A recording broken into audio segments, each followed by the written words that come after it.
अब आज पनि हामी फिसिङ जान लागिरहेको छौँ होइन। अब यो चाहिँ सातोबाटाबाट भित्र ललितपुरको पाको फिसिङ रिसोर्ट हो होइन। अब खोलाको माछा जम्मै पारीबाट माझी आएर मारेर भ्याइसक्यो होइन। अब यस्तै आर्टिफिसियल पाउन्डहरूमा जानुपर्ने हुन्छ माछा मार्नलाई। तर त्यो छैन, जहाँ गयो नि एउटा चाहिँ रमाइलो फिल गर्ने हो।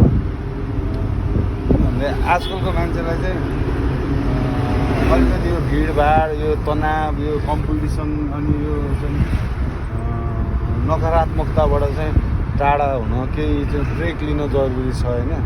त्यो चाहिँ ब्रेक लिनुपर्छ होइन। त्यो पार्ट अफ एउटा मेडिटेटिङ पनि हो होइन। अनि अलिकति दिमागलाई शान्त पुर्याउने काम पनि हो। त्यसपछि आज चाहिँ हामी पुरै फुल प्लानिङमा छौँ। वी हेभ 3 फिसिङ रड, हामी छ 3टा फिसिङ रड छ है। अनि त्यसपछि आएर अनि पर्ने सामान पनि छ। हाम्रो टिमले चाहिँ टक्क आज हाम्रो टिमले चाहिँ रवि दाईको टिम जस्तो चितवनको पुरानो नेतालाई उत्तानो पारे जस्तै हामीले माछाहरूलाई टन्नै उत्तानो पार्ने हाम्रो प्लान छ होइन है। टन्नै उत्तानो पार्ने प्लान छ। लिस्ट चाहिँ अब कति पर्छ है, कति कति दौडिराख्ने होइन। कहिले काहीँ यसो दिमागलाई अलिकति चाहिँ नि पिस हुने खाले पनि अब रमाइलोहरू गर्नुपर्छ। चिक्समा मात्रै रमाइलो छैन क्या जिन्दगी है। जिन्दगी रमाइलो गर्नलाई धेरै कुराहरू छ क्या। अनि मलाई सबभन्दा मनपर्ने कुरा चाहिँ fishing we are reloading our arm and ammunition for fishing. अब चाहिँ झ्याम उत्तानो पारिन्छ माछालाई। के गर्ने, खोला माछा चाहिँ जम्मै सिद्धिएको है। यही हामी चाहिँ यही पाउन्डमा मार्न गइरहेछौँ।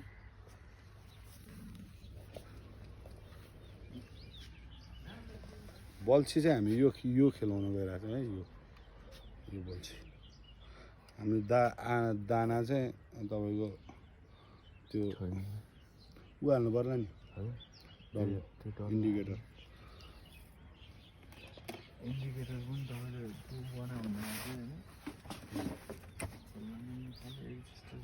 This my favourite gun. हामी रिलोड गर्दैछौँ फेरि।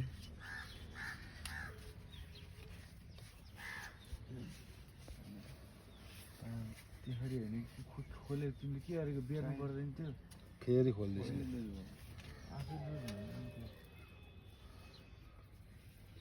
समातेर राख न दाइले गर्नु त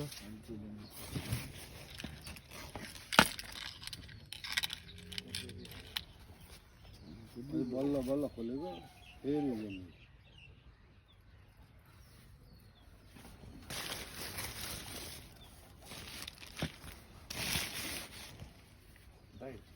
यतिमा बाँधिदिन आँटेको त्यो टुप्पो पनि छ।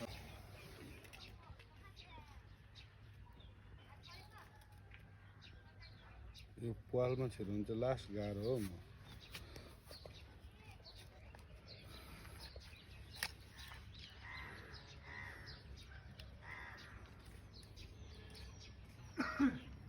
रेडी भयो।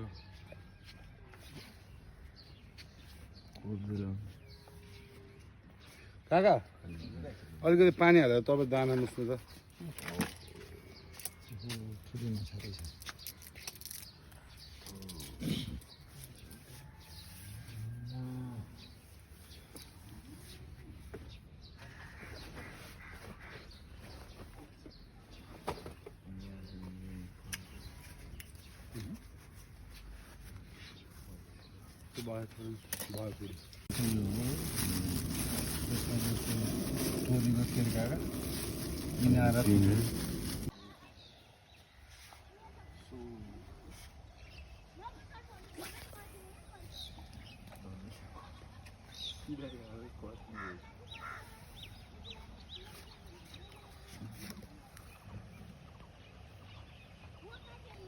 We are loading the next one.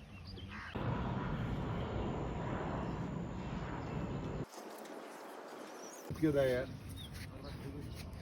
अब यो नाङ्गो भुन्दुको नगर्नु।